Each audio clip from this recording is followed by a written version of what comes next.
welcome back to Jeff Outdoors. I am back in the car and I am talking about food today. So back in January, I made a couple videos about the diet I started back in 2011. Today, which would probably be called the Keto diet, but back then there was no term.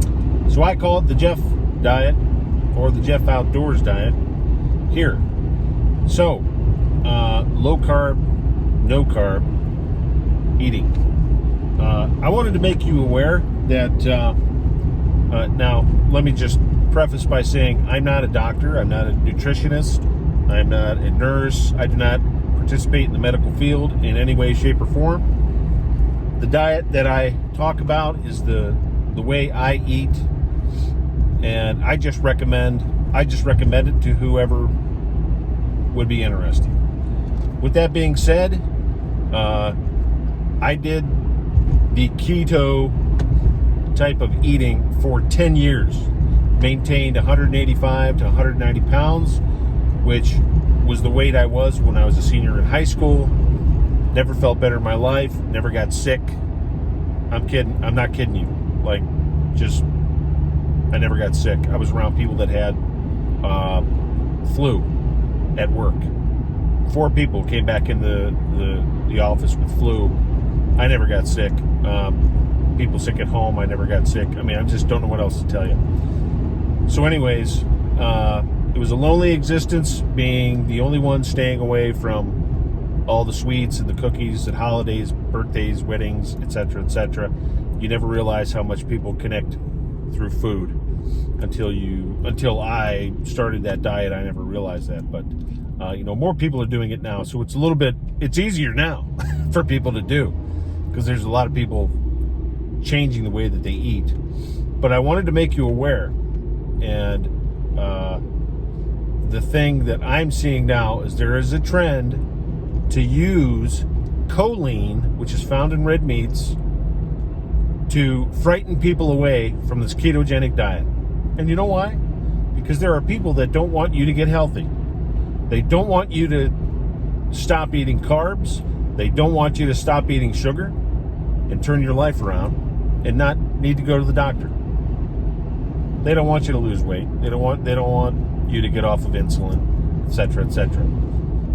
I do not take any medications. I am not diabetic, so I'll just say that much there. I started the diet because, at the time I was coming out of my college years. I was a little bit bulky and probably, just needed to do something while I was still young to not end up in my 50s being in the hospital or something. So I did a quick turnaround at the age of 31, got on the diet. I'm still on it, and I'm on it now. I do not eat bread, no sandwich bread, no bagels, none of that, no pizza. I haven't had pizza in months. So, making you aware now, you're going to start maybe seeing some more stuff. I'm already seeing articles come out. I'm going to tell you guys something. It's a bunch of baloney. It's a bunch of baloney. First off, your body needs choline. Choline is found in eggs, too. Your body needs choline. It's extremely important. Now, too much of anything is always a bad idea.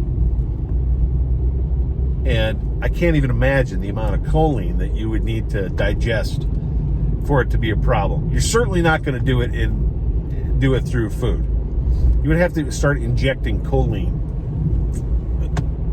into your veins for it to be a problem. And that is my opinion. But they're going to try to scare you. They're going to try to do whatever they need to do because people don't want you off the sugar and the bread and the sweets. There's an economic aspect to that, and that's all there is to it. So making you aware, believe what you want to believe, disagree if you want to disagree. I really don't care on this topic, because this is the way I live. This is how I go. So thanks for tuning in. Like and subscribing. Would love to hear comments on what you think about any of that. If you're on keto, or, you know, call it keto. I mean, you know, I have an occasional fluffernutter sandwich without the bread. So a little bread and fluff. That's kind of my weakness, but you know, that's just a sweet treat once in a blue moon. So okay, that's it for today. We'll see you on the next video. Thanks for tuning in.